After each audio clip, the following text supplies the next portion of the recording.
તો આપણે ચર્ચા કરીએ છીએ કે વારસા વારસા શું છે, હેરિડિટી ઉપર જાણશું. તો આ હેરિડિટીના પાર્ટ 1 છે. પાર્ટ 1 વિશે આપણે ચર્ચા કરશું. આવો આપણે એને એક એ ઉપર જાણીએ કે આ એટ અ ગ્લાન્સ એક મેઇન રૂપ જે છે એક સ્લાઇડમાં બધું જાણી લઈએ કે આપણે અત્યારે શું વાંચવાનું છે.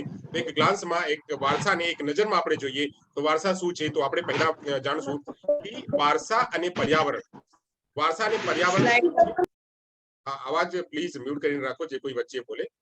તો વારસા અને પર્યાવરણ એના અસર ક્યાં થાય છે. તો વારસાને જૈવિક કહેવાય અને જે વાતાવરણ છે એને સામાજિક કહેવાય. તો સામાજિક અને જૈવિક આ બંને તરફથી આ જે બાળકના વિકાસ છે થાય છે. તો આપણે એ ચર્ચા કરશું. પછી ચર્ચા કરશું આપણે આગળ જઈને કે આ જે વારસા છે વારસાના જે ભાગરૂપ શું છે અને વારસાના સ્વરૂપ કેવા છે, વારસાનું અર્થ શું છે, વારસાની વ્યાખ્યા પરિભાષા કેવી છે એ પણ આપણે ચર્ચા કરશું. પછી આ જ સ્લાઇડમાં આજ જે છે આપણા જે સ્ટડી છે સ્ટડીમાં આપણે જાણશું કે એટલે વારસા અને પર્યાવરણ ના જે બાકીના જે તબક્કાઓ છે જે સ્ટેપ્સ છે એ સ્ટેપ્સ પણ આપણે ચર્ચા કરશું.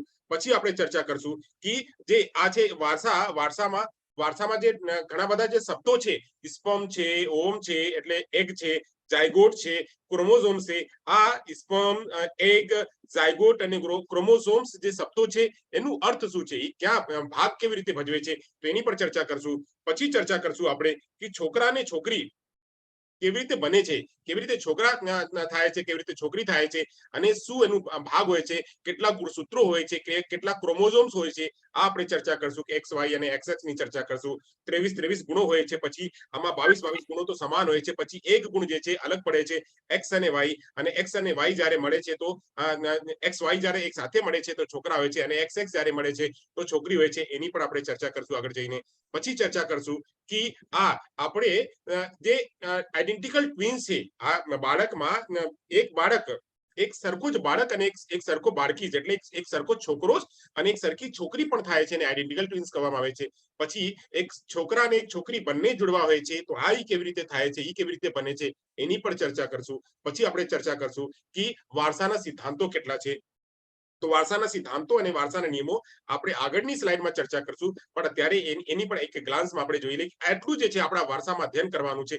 જે અત્યારે જે હું આપ લોકોને સ્લાઇડમાં શેર કરું છું એટલી વાતો બસ અહીંયા ચર્ચા કરવાની છે કે શું છે. પછી વારસાના સિદ્ધાંતો જે છે આમાં આપણે 5 પ્રકારના સિદ્ધાંતો લેમાર્ક થી લઈને ડાર્વિન, મેન્ડલ, ગાલ્ટન અને જે જન્મ પ્લાઝા છે, જન્મ પ્લાઝાની કન્ટિન્યુટી છે આ કેવી રીતે થાય છે તો એ આપણે બધા ચર્ચા કરશું. પછી એના નિયમો કેવા છે તો સમાનતા નિયમો છે, વિવિધતાનો નિયમ છે અને પ્રત્યાગમનનો નિયમ છે. આ નિયમ પણ પૂછવામાં આવે છે તો એ પણ આપણે ચર્ચા કરશું. તો આવો આપણે એક એક કરીને ચર્ચા કરીએ કે આનુવંશિકતા અને પર્યાવરણને શું કહેવાય, જૈવિક કેવી રીતે છે અને આ સામાજિક કેવી રીતે છે એની ચર્ચા કરીએ. આપણા પાસે સમય ઓછો છે તો આપણે પ્રયાસ કરશું કે જેટલું ઝડપી પતી જાય એટલું કરશું, કેમ કે પ્રતિકભાઈને વધારે રાહ ન જોવું પડે. તો આનુવંશિકતા અને પર્યાવરણ એમ કહીએ તો વારસા એટલે હેરિડિટી એટલે જે આપણું જીન છે આપણા 7 પેઢીઓમાંથી આવે છે. 7 પેઢીઓમાં એ આપણું વર્તન હોય, એ આપણું જે છે હલનચલન હોય, કે શરીરની બનાવટ હોય, કે આંખોની બનાવટ હોય, કે બાલનું બનાવટ હોય, એ બધા જે છે આપણું જે શરીર, આંખ, જે મોઢા જે છે બધું જે છે આપણે કહીએ છીએ કે મમ્મી પાપા તરફથી આવે છે.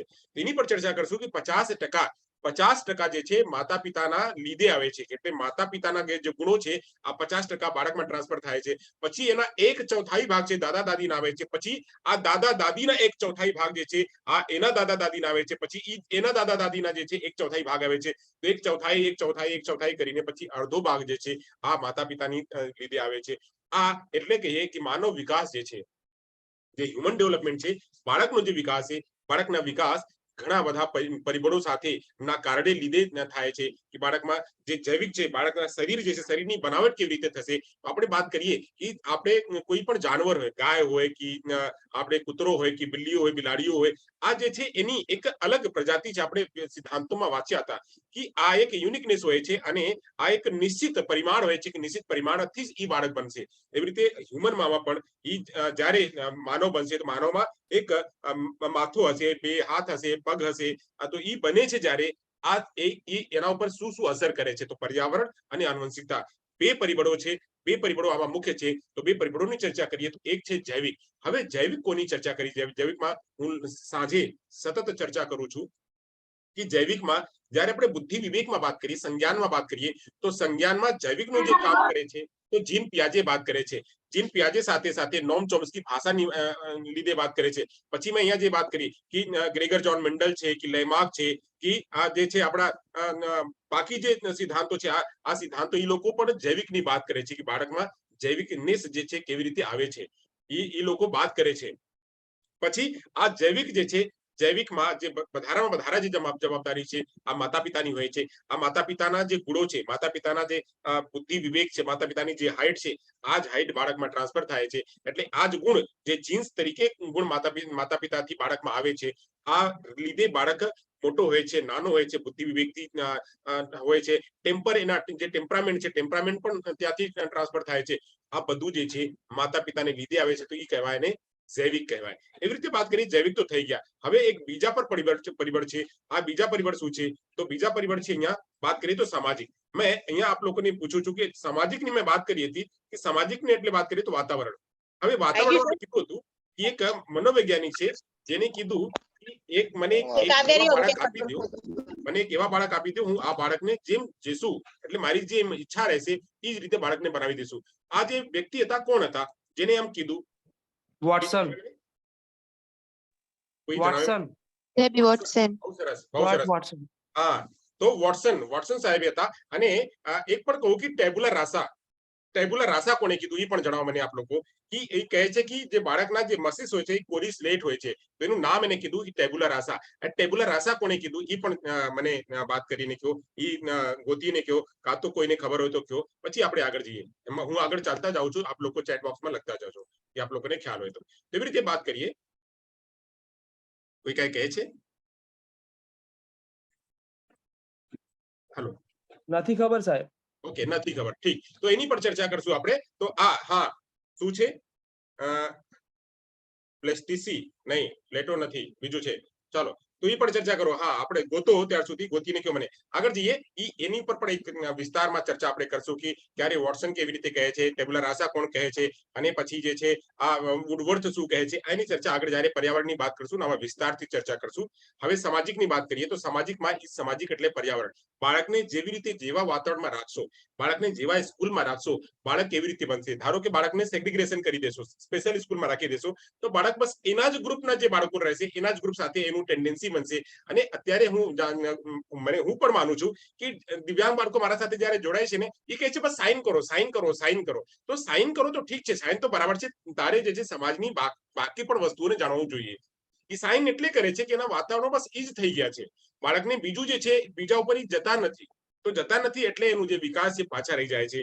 તો આપણે જયારે ઇન્ક્લુઝનની વાત કરીએ છીએ, જે બાળકો હાર્ડ ઓફ હિયરિંગ છે, જે બાળકો સાંભળી થોડી શકે છે, જેના પાસેથી હિયરિંગ એડ આપી દઈએ, જ્યારે એનું ઇન્ક્લુઝન કરીએ તો ઘણા લોકો સાથે જયારે મળે છે તો ઘણી વાતો શેર કરે છે. એ એના ઇમોશન શેર કરે છે, એના નોલેજ શેર કરે છે, એના જે સોશિયલ છે એ પણ શેર કરે છે, એના ખાનપાન શેર કરે છે, એના કલ્ચર જે છે એ પણ શેર કરે છે. તો જ્યારે શેર કરે છે ત્યારે એનામાં વિકાસ થાય છે, એના જે પર્સનાલિટી ડેવલપમેન્ટ એ થાય છે, એની જે થિંકિંગ કેપેસિટી છે એ વધે છે, એના જે બાકીના જે રુચિ ઇન્ટરેસ્ટ છે એ ઇન્ટરેસ્ટ बढ़ે છે. આ બધી વ્યવસ્થાઓ જ્યારે એની बढ़ે છે ત્યારે એનો વિકાસ પણ થાય છે. એવી રીતે બાળકમાં જ્યારે વિકાસ થાય છે, માનવના વિકાસ, હ્યુમનના વિકાસ જે છે આ બે પરિબળોથી થાય છે, જૈવિક અને સામાજિક. સામાજિકને આપણે કરીએ વાતાવરણની સંદર્ભે લઈએ તો વાતાવરણ જે છે સામાજિકને આપણે ચર્ચા કરીએ. આગળ જઈએ. આગળની વાત કરશું આપણે કે આગળ શું છે. હા, આગળમાં છે કહે છે કે વારસા. વારસા એટલે શું? વારસા એટલે શું? તો વારસાની ચર્ચા કરીએ કે જે રીતે વિવિધ પ્રાણીઓ જેમ કે વાછરડું, મરઘી, કૂતરો, ગાય, આ બધા જે છે એમાં અસમાનતા જોવા મળે છે.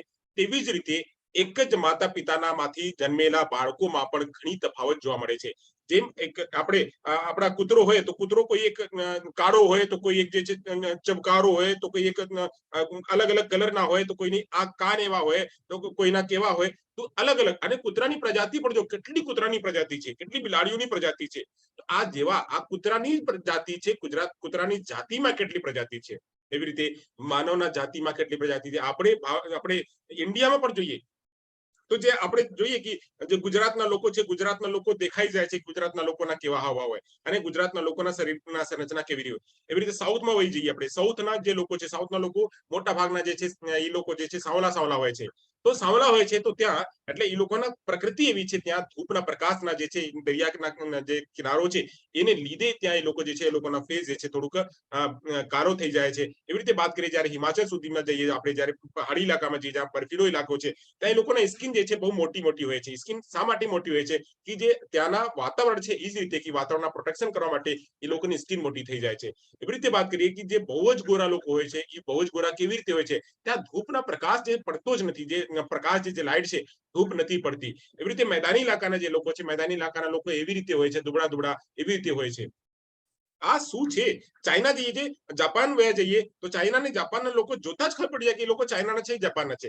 એ બધું જે વેરાયટી છે, બધું જે છે એ માનવના છે. હવે માનવના માં આપણે જયારે ઘરમાં જોઈએ તો આપણે બે ભાઈઓ બહેનો છીએ કે ચાર ભાઈ બહેનો છીએ તો એક સરખા નથી હોતા. કોઈનું કેવા પ્રકારના છે, કોઈ કેવાના પ્રકાર, હાઇટમાં કોઈ તફાવત રહેશે, કે બુદ્ધિમાં કોઈ તફાવત રહેશે, કે ભાષામાં તફાવત રહેશે, તફાવત તો રહેશે જ. તો એ જ બધું જે છે આ લક્ષણ ક્યારથી આવે છે?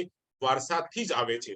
પછી વાત કરીએ વારસા એટલે ઘણીવાર આવી વિચિત્ર સમાનતાઓ અને અસમાનતાઓને લીધે થાય છે. આ વિચિત્ર કેવી? તો વારસાના જે છે, વારસાના લક્ષણો કે ક્યારેક માતાનું વધારે થઈ ગયા, તો ક્યારેક પિતાનું વધારે થઈ ગયા, તો ક્યારેક કોઈ બીજા મારા જે 7 પેઢીઓમાંથી કોઈ આવેલા છે એનું અસર આવી ગયા. તો એને જ લીધે બાળકમાં જે છે ક્યારેક ટેમ્પરામેન્ટ વધી જાય, તો ક્યારેક એની જે છે બહુ હસમુખ સ્વભાવ થઈ જાય, તો ક્યારેક જે છે બહુ મોટો, ક્યારેક નાનો, ક્યારેક બુદ્ધિ વિવેકી, ક્યારેક જે છે જ્ઞાન વિશિષ્ટ, આ બધું થઈ જાય છે. મોદી સાહેબના ઘરમાં માત્ર મોદી સાહેબ એકલા નથી, એના બીજા પણ ભાઈ બહેનો છે. પણ મોદી સાહેબે શું કામ વિશ્વ પ્રસિદ્ધ થયા? બાકી ભાઈ બહેનો વિશ્વ પ્રસિદ્ધ કેમ ન થયા? એટલે આ જે છે એના જે લક્ષણો છે, આ લક્ષણો મમ્મી પપ્પા એક જ હતા તો મમ્મી પપ્પા એક જ ના, બાકી ભાઈ બહેનો એટલું નો વિકાસ થયા, પણ એનું વિકાસ જે છે, એના વાચાર જે છે, એના બુદ્ધિ વિવેક જે છે, એનામાં સરસ્વતી જે વાસ છે, આ બધું જે છે કંટ્રોલિંગ પાવર જે છે એનામાં જ આવ્યું. બાકી લોકોમાં આવ્યું પણ ઓછું આવ્યું. એટલે તફાવત જોવા મળે છે. પછી કહીએ આપણે, એવું કહેવાય છે કે કોઈ પણ જીવ તેના માતા પિતા અને પૂર્વજો ના ગુણો વારસામાંથી મેળવે છે. જે કોઈ ગુણ હોય, ગુણના જે છે હાથ પગ નાક જે છે એ બધું જે વાત છે, આ બધું વાત એના માતા પિતા અને પૂર્વજોમાંથી જ ટ્રાન્સફર થાય છે અને પૂર્વજોમાંથી આવીને એનો વિકાસ થાય છે.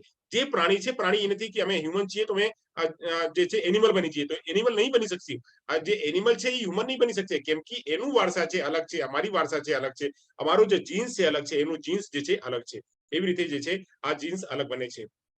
આપણે વાત કરીએ પછી આગળ જઈને કે વ્યક્તિ તેના માતા પિતા, પૂર્વજો અને તેની જાતિના સભ્યો સાથે બધું સામ્ય ધરાવે છે. ઉદાહરણ જેમ કે એના બુદ્ધિ જે છે ઈ, રંગરૂપ જે છે ઈ, શારીરિક રચના જે છે ઈ, મેં કીધી જેમ કે આપણે વાત કરીએ કે ધારો કે ચાઇના વ્યા જઈએ, ચાઇનાના લોકોના જે છે માથો જે હાવ ચપટેલો ચપટેલો ને જો મું છે ગોળ ગોળ ગોળ ગોળ, અને શરીરના કદ જે છે બહુ મોટો, બહુ, એટલે એ લોકો હાઈટ નથી એ લોકોની હોતી.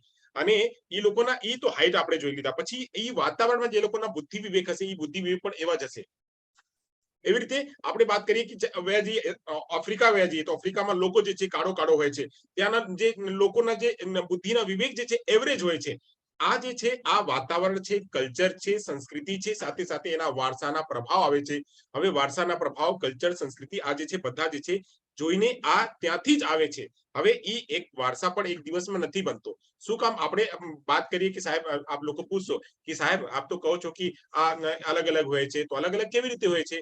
આપણે બધાય હ્યુમન છીએ તો હ્યુમન જેવાનું બનવું જોઈએ. તો આ લોકો કોઈ મોટા કોઈ નાના કેવી રીતે બની જાય છે? તો એવી રીતે બની જાય છે જ્યાંના એક વાતાવરણ છે, વાતાવરણનું પણ અસર થાય છે ધીરે ધીરે, અચાનક નથી બનતો. ધીરે ધીરે ધીરે ધીરે જે છે એ બને છે. તો ધીરે ધીરે જયારે બને છે તો આ 7 પેઢીથી બદલાઈ જાય છે. 7 પેઢી સુધી તો હોય છે, પછી 7 પેઢી સુધી બદલાઈ જાય, પછી આગળ જઈને બદલાઈ જાય. તો આપણે 1000 વર્ષો સુધી એક જ વાતાવરણમાં રહ્યા, 1000 વર્ષો સુધી એક જ વાતાવરણમાં રહ્યા, તો એ વાતાવરણના અસર અમારા જીન્સમાં આવી ગયું અને અમારા જીન્સમાં આવીને પછી બદલાઈ ગયું. તેવી રીતે જે છે આ જે જેવા વાતાવરણમાં રહે છે, વાતાવરણ, એના સંસ્કૃતિ, એના હાવભાવ, એ બધું ત્યાંથી જ મળે છે. આપણે એક બીજું પર ચર્ચા કરી લઈએ કે આપણે કહીએ છીએ આપણા જે સમાજ છે, સમાજના 4 ભાગ હોય છે. એટલે સમાજ આપણે વાત કરીએ કે આપણે હિન્દુ સંસ્કૃતિ છે, હિન્દુ સંસ્કૃતિમાં બ્રાહ્મણ, ક્ષત્રિય, વૈશ્ય, શૂદ્ર, આ જે છે આ આપણે આ 4 ભાગમાં આપણે ડિવાઈડ કર્યા છીએ. તો આ આપણે જ્યારે 4 ભાગમાં ડિવાઈડ કરીએ છીએ એ અલગ અલગ પ્રકાર છે. હવે બ્રાહ્મણ કોણ? ક્ષત્રિય કોણ, વૈશ્ય કોણ, શૂદ્ર કોણ, તો એ જે તબક્કો જે એરિયા છે એ જ એરિયાને આપણે કર્યા કે આ એરિયા જે છે આ ઉપરના ભાગ રહેશે, પછી મિડલના ભાગ રહેશે, પછી એના મિડલ નીચેના ભાગ રહેશે, પછી નીચેના ભાગ રહેશે. આ એરિયામાં જે લોકો કામ કરે છે એટલે કામના આધારે, એના ગુણોના આધારે, એના વિવેકના આધારે આ જે છે તફાવત કરવામાં આવ્યું. અને તફાવત જે છે આ જ તફાવત છે આગળ જઈને એના વારસામાં આવી ગયો, અને વારસા જે છે આગળ જઈને ઈ ટ્રાન્સફર થતું ગયો. અને જેમ જેમ હવે જો પહેલા એ હતું પણ હવે આ ટ્રાન્સફર થાય છે, હવે બદલાય છે, હવે બધી જગ્યાએ ઇક્વાલિટી છે, હવે બધી જગ્યાએ સમાનતા છે. તો 7 પેઢી સુધી આ પણ બદલાઈ જશે, પછી આગળની પેઢીમાં આ પણ બદલાઈ જશે. તે બદલતું રહેશે. 7 પેઢી સુધી તો ચાલશે, પણ આગળ જઈને જ્યારે 8મી પેઢી આવશે, જ્યારે 9મી પેઢી આવશે, ત્યારે એ પણ બદલાઈ જશે. હવે આગળ વાત કરીએ કે વારસા જે છે બાળક ગર્ભધારણ સમયે, એટલે જ્યારે કોન્સેપ્શન હોય બાળકના, જ્યારે પહેલા દિવસે મમ્મી અને પાપાના જ્યારે મિલન હોય, ત્યારે જે સ્પર્મ છે અને જે ઓવમ છે, એટલે એક સ્પર્મ અને એગ દ્વારા માતા પિતાના જે છે સ્પર્મ અને માતાના જે છે એક, એ બંને જ્યારે એક સાથે ભેગા થાય છે, અને ભેગા થઈને પછી જે પૂર્વજો પાસેથી જે અસંખ્ય શારીરિક અને માનસિક ગુણો જો મેળવેલ છે, એટલે અહીંયા વાત કરીએ કે હું અહીંયા એક ડ્રો કરીને કહું, તો ડ્રો કરીને જ્યારે કહું તો એ પણ આપણે સમજાય કે જ્યારે 7 પેઢીઓ છે, જ્યારે 7 પેઢીઓ છે, તો 7 પેઢીઓ પાસેથી આપણે આ બધું મેળવીએ. તો અહીંયા આપણે વાત કરીએ આ પેઢી છે, પછી આ બીજી પેઢી છે, પછી ત્રીજી પેઢી છે, પછી ચોથી પેઢી છે, પછી 5મી પેઢી છે, પછી 6મી પેઢી છે, પછી 7મી પેઢી છે. આ 7 પેઢીઓ છે. હવે 7 પેઢીઓમાં આ છે અત્યારે, તો આમાંથી હાફ એટલે 50% માતા પિતાના આવ્યું. પછી જે છે ઈ ચર્ચા આગળ થશે. ઈ જે છે ઈ હવે આ એનું ચોથાઈ ભાગ એનામાં આવ્યું, બાળકમાં આવ્યું ચોથાઈ ભાગ. હવે આ જે છે એનું ચોથાઈ ભાગ, જે આપણી પેઢી છે, આ વાળી પેઢીના ચોથાઈ ભાગ, એની પેઢીના ભાગ ચોથાઈ ભાગ આમાં આવ્યું, ચોથાઈ ભાગ. એવી રીતે બધું આ બધામાં ચોથાઈ ભાગ કરતા 7 પેઢીથી હવે જે 8મી પેઢીના છે, અહીંયા વાત કરીએ 8મી પેઢી. આ જે 8મી પેઢીના લક્ષણ આપણા અત્યારના બાળકમાં નહીં આવશે. આ જે છે ઈ નેગ્લેક્ટ થઈ જશે. આ 8મી પેઢી છે, 8મી પેઢીના ભાગના કોઈ પણ લક્ષણ બાળકમાં નહીં દેખાશે. ઈ જે છે એવી રીતે કાં તો દેખાશે તો હાવ નોમિનલ 0.0000001 દેખાશે.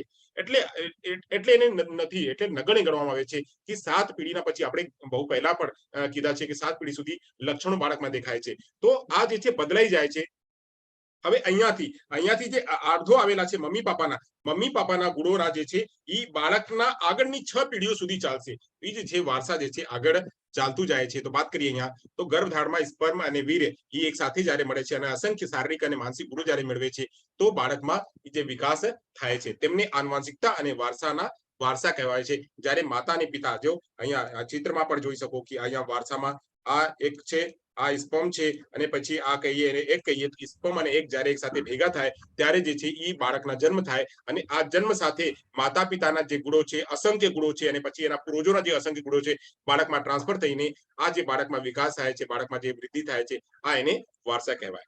તો વારસાની બીજી રીતે કહીએ તો જ્યારે બાયોલોજીની અનુસારે કહીએ, બાયોલોજીના રીતે કહીએ, તો બાયોલોજીમાં શું કહે છે કે બાયોલોજીના અનુસાર આનુવંશિકતા એ ફળદ્રુપ ઈડામાંથી સંભવિતપણે 1000 ચોક્કસ લાક્ષણિકતાઓ નો સરવાળો છે. એટલે બસ માત્ર એક નહીં, જે આપણા સ્પર્મ છે, એગ છે, આ સ્પર્મ અને એગને જ્યારે એક સાથે ભેગા થાય છે, તો એના અસંખ્ય લક્ષણો જે છે એક સાથે ભેગા થઈને બાળકનું નિર્માણ કરે છે. તો એ જે છે બાયોલોજીના અનુસાર બાયોલોજી કહે છે. આગળ વાત કરીએ, થોડી વાત કરીએ કે વારસાની વ્યાખ્યાને સમજીએ.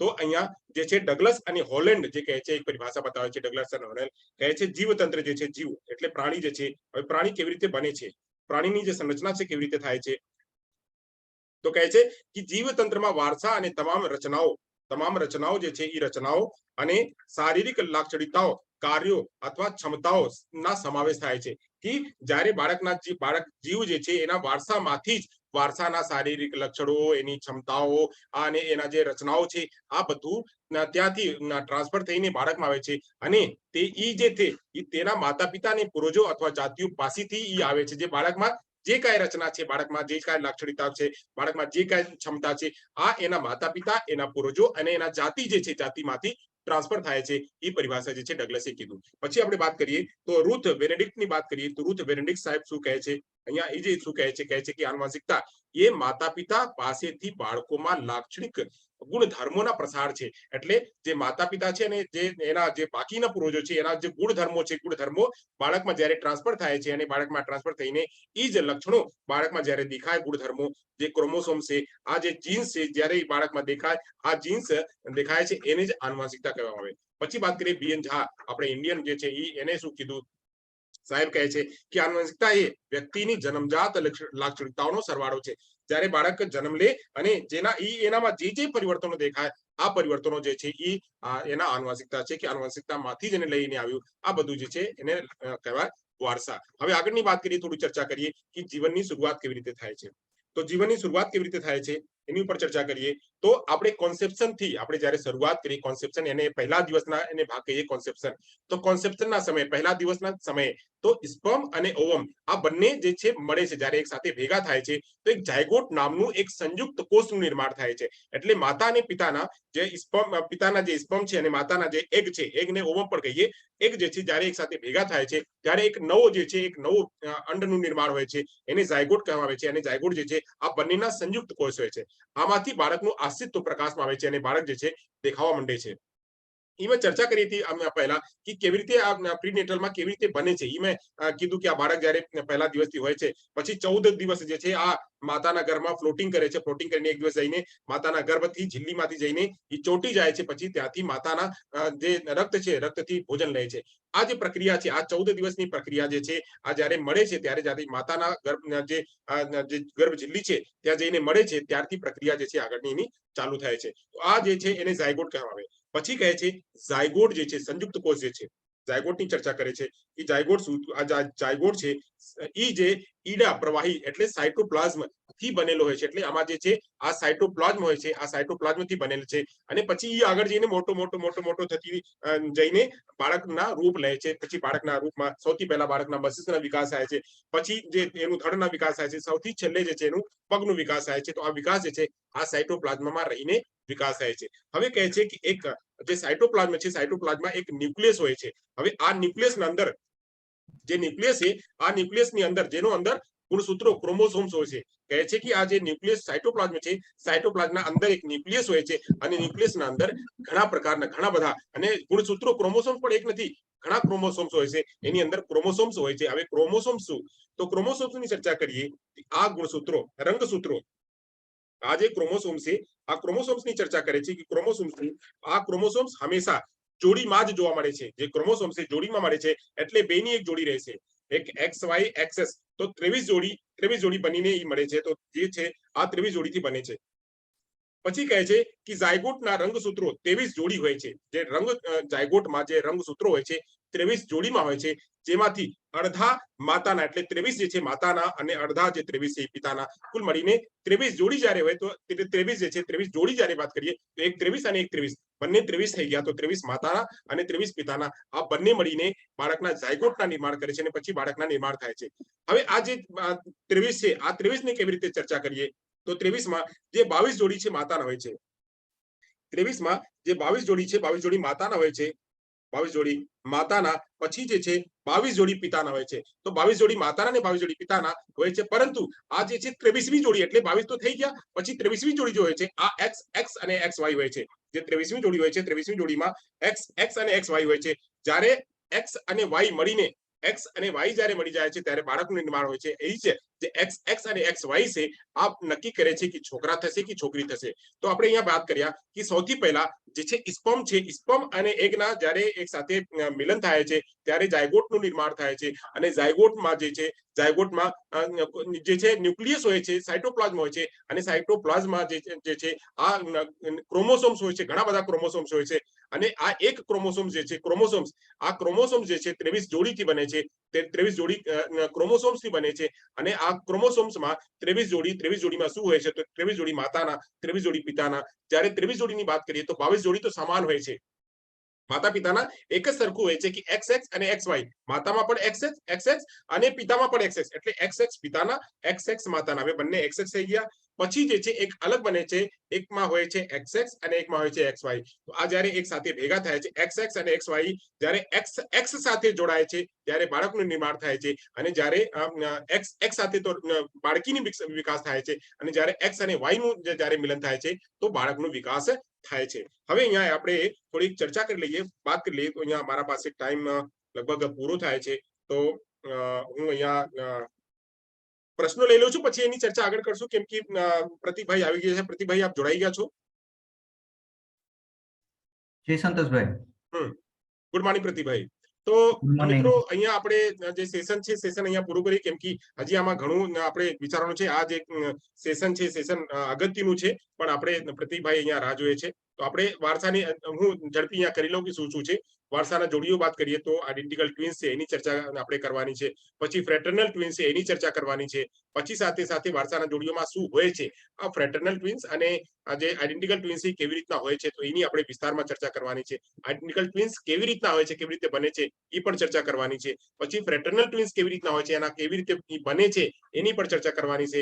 પછી આપણે વાત કરીએ તો વારસાના સિદ્ધાંતો. તો વારસાના સિદ્ધાંતોમાં એક છે જન્મોપ્લાઝના સિદ્ધાંત છે, એક છે ગાલ્ટન ના સિદ્ધાંત છે, બીજા છે એક મેન્ડલના સિદ્ધાંત છે, પછી ડાર્વિનના સિદ્ધાંત છે, પછી આપણે વાત કરીએ તો એક લેમાર્કના સિદ્ધાંત છે. આ 5 સિદ્ધાંતોની ચર્ચા કરવાની છે. પછી આપણે ચર્ચા કરવાની છે કે વારસાના જે નિયમો છે એ નિયમોની ચર્ચા કરવાની છે. નિયમો કેવા કેવા છે, તો law of similarity, law of જે છે વેરિએશન, અને લો ઓફ જે છે રિગ્રેશન.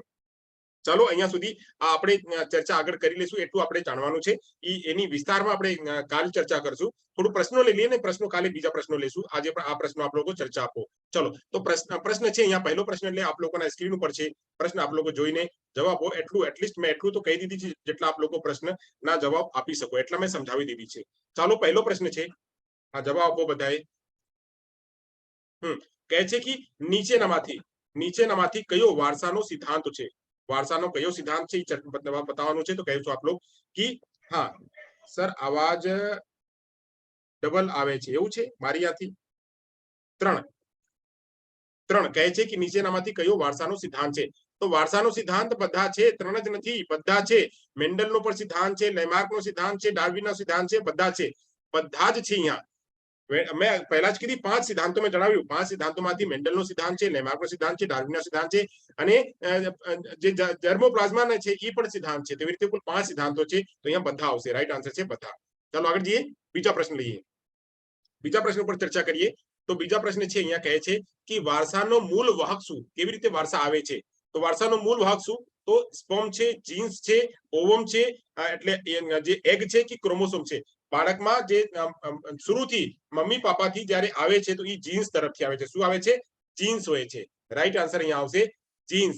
કે જીન્સ, આપણે જીન્સ જે છે, જીન્સ માતા પિતાના જે દાદા દાદીના જીન્સ છે આપણે બાળકમાં પ્રવાહિત થાય છે, આવે છે. અને એ જીન્સ બને છે કેવી રીતે? તો ઘણા બધા ક્રોમોસોમ્સ થી બને છે. એક જીન્સમાં અસંખ્ય ક્રોમોસોમ્સ હોય છે. એક ભાઈએ કીધું કે એક જીન્સમાં લગભગ એક જીન્સમાં 3000 જેવા ક્રોમોસોમ્સ હોય છે. અને આ 3000 જેવા ક્રોમોસોમ્સ થી જીન્સ બને છે. અને જીન્સમાં ઘણા લક્ષણો હોય છે જેથી બાળકમાં જે પરિવર્તન છે એ દેખાય છે. ચાલો આગળ જઈએ, આગળ વાત કરીએ. ત્રીજો પ્રશ્ન લઈએ. ત્રીજા પ્રશ્ન છે, વારસાના કારણે બાળકોમાં જોવા મળે છે. શું જોવા મળે છે? એટલે જ્યારે હેરિડિટી બાળકમાં હોય તો હેરિડિટી કારણે શું જોવા મળે? તો શારીરિક વિભિન્નતા, શૈક્ષણિક વિભિન્નતા, વર્તનમાં ભિન્નતા કે સંપત્તિમાં ભિન્નતા. શું જોવા મળે? શું જોવા મળે? બહુ સરસ. તો શારીરિક ભિન્નતા રાઈટ આન્સર છે. શારીરિક ભિન્નતા, શૈક્ષણિક ભિન્નતાનું નહીં. શૈક્ષણિક ભિન્નતા તો જે આપણે સામાજિક છે, વાતાવરણ એનું કારક છે. વર્તનમાં પણ સામાજિક કારણ છે. સંપત્તિ જે છે એ પણ શારીરિક સામાજિક કારણ છે, એટલે વાતાવરણીય કારક છે. તો વારસાના કારણે બાળકમાં શારીરિક જે છે ભિન્નતા જોવામાં મળે છે. ચાલો આગળ જઈએ, ચોથો પ્રશ્ન લઈએ. ચોથા પ્રશ્ન છે, કહે છે વારસા એટલે શું? વારસા એટલે શું? તો તે ક્ષમતાઓ જે બાળકને તેના પૂર્વજો પાસેથી મળે છે, સાચો છે. કોન્સેપ્શન સમયે કોષમાં મળેલી શક્તિઓ એ છે, એ પણ આવે છે. પછી કહે છે તેમાં શારીરિક અને માનસિક શક્તિઓનો સમાવેશ થાય છે. બધા જ અહીંયા સાચા છે. કે ઉપરોક્ત તમામ જે છે અહીંયા સાચા છે. રાઈટ આન્સર છે ચારો. ચાલો આગળ જઈએ, પાંચમો પ્રશ્ન લઈએ. પાંચમો પ્રશ્ન આપણે છે, તો કહે છે આનુવંશિકતા અને પર્યાવરણ વચ્ચે સંબંધ શું છે? વચ્ચે સંબંધ શું છે એ મેં એક દિવસ ચર્ચા કરી હતી. આપ લોકો અગર જો એ લેક્ચર સાંભળ્યા હશો તો કહેશો. કહે છે કે જીવન એ આનુવંશિકતા અને પર્યાવરણનો સરવાળો છે. સરવાળો છે કે કહે છે જીવન વાંશિકતા અને પર્યાવરણનો ગુણાકાર છે. ગુણાકાર છે. રાઈટ આન્સર કોનો છે? જાનવી વાજા. બહુ સરસ, બહુ સરસ. તો અહીંયા જવાબ છે શું? બે છે કે જીવન આનુવંશિકતા અને પર્યાવરણનું ગુણાકાર છે. તો ગુણાકાર કેવી રીતે કરશું? તો અહીંયા વાત કરીએ આપણે તો આપણે જ્યારે વૃદ્ધિની વાત કરીએ એટલે ડેવલપમેન્ટ, તો જ્યારે ડેવલપમેન્ટની વાત કરીએ તો ડેવલપમેન્ટમાં શું હોય? તો પછી કહીએ heredity multiply by environment. Heredity multiply by environment આ સૂત્ર છે એનું, કે હેરિડિટી અને એન્વાયરમેન્ટના ઇન્ટરેક્શન ગુણાકાર હોય છે ત્યારે બાળકના નિર્માણ થાય છે, બાળકમાં સંબંધ હોય છે. ચાલો આગળ જઈએ. તો જવાબ હતો બે. છઠ્ઠો પ્રશ્ન છે, રુચિઓ મૂળભૂત વૃત્તિ અને કુદરતી આવયોગોનો તંદુરસ્ત વિકાસ થઈ શકે જો બાળકમાં રુચિના વિકાસ થઈ શકે, બાળકમાં મૂળભૂત પ્રવૃત્તિના વિકાસ થઈ શકે, કુદરતી જે આવેગ છે એટલે કુદરતી આવેગ, નેચરલ આવેગ જ્યારે તંદુરસ્ત થાય તો આનું શું કારણ હોય? બાળકનું સ્વાસ્થ્ય સારું હોય, પર્યાવરણમાં જેમાં વ્યક્તિ રહે છે તે સ્વસ્થ હોય, આનુવંશિકતા તંદુરસ્ત રહે. તો અહીંયા સાચો જવાબ આવશે આનુવંશિકતાની વાત આવશે. જ્યારે એનું હેરિડિટી તંદુરસ્ત રહેશે તો હેરિડિટી તંદુરસ્ત જેવા રહેવાથી બાળકમાં જે મૂળભૂત અને કુદરતી આવેગ જે છે એનો વિકાસ થઈ શકે. તો જવાબ સાચો આવશે. શું? ત્રીજો જવાબ અહીંયા સાચો છે. ચાલો આગળ જઈએ. સાતમો પ્રશ્ન છે, બાળકને માતા પિતા પાસેથી કેટલા જીન મળે છે? આ મેં પહેલી સ્લાઇડમાં કીધું હતું. હા, 50. બહુ સરસ તન્મયજી, સાચો જવાબ છે. અહીંયા 50% જે જીન છે એ મળે છે, એટલે હાફ જે છે હાફ માતા પિતા પાસેથી મળે છે. તો અહીંયા જે છે આપણું અહીંયા સેશન જે છે આ કેવી રીતે મળે છે? તો અહીંયા પણ આપ લોકો નોટ કરી લો કેવી રીતે મળે છે. તો કહે છે કે માતા પિતા પાસેથી હાફ, દાદા દાદી પાસેથી 1/4, પછી એના જે 1/4 દાદા દાદીના પછી જે મહાન એના ઉપરના જે છે એને 1/8 કહીએ, એટલે એનું મલ્ટીપ્લાય થશે. કોનું? 1 હવે 1/2 અને 1/4 ના મલ્ટીપ્લાય થશે તો 1/8 થશે. પછી જ્યારે આ બધાના મલ્ટીપ્લિકેશન થશે તો 1/60 થશે, એટલે 4 દુની 8 અને 8 8 16 જ્યારે મલ્ટીપ્લાય થશે તો 16 થશે. તો અહીંયા જે છે એવી રીતે આગળ જઈને જે એનું જે અંશનું ભાગ છે, અંશનું ભાગમાંથી આપણે મલ્ટીપ્લાય કરશું એટલું ભાગ જે છે બધું છે, એટલે 7 પેઢી સુધી આ ચાલે છે. તો સરસ, અહીંયા 7 પ્રશ્નોના જવાબ લોકો આપ્યા. અને જે બાકીના સેશન છે, બાકીના સેશન હું કાલે કેરી ઓન કરશું અને કાલે કેરી ઓન કરીને એની ચર્ચા કરશું, કેમ કે આ ઉપરથી ઘણા પ્રશ્નો પૂછાય છે અને પૂછાઈને ચર્ચા પણ કરવામાં આવે છે. ચલો સરસ, તો અહીંયા આપણે સેશન પૂરું કરીએ. થેન્ક યુ સો મચ બધાનું. આપ લોકોનો આભાર કે આપ લોકો ધ્યાનથી મારો જે સેશન છે સાંભળ્યા. હવે અહીંયાથી હું પ્રતીકભાઈને